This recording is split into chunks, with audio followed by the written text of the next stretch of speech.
living for him? Or are you living for yourself? Does Jesus matter to you? Are you living for him? Or has your personal ambition covered, clouded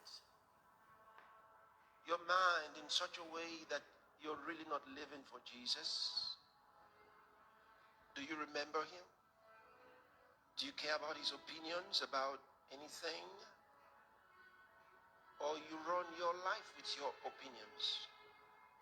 Does he matter? Does Jesus matter?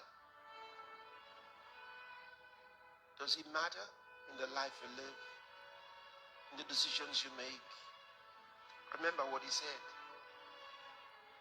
Not everyone who calls Lord, Lord will enter the kingdom.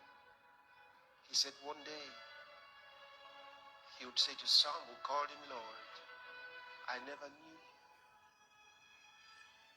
Does Jesus know you? Does he know you? You know, sometimes we say that we are somebody's friend, but will that person make the same confession? If he were asked, would he call us his friend? Are you living for him? Or are you living for yourself?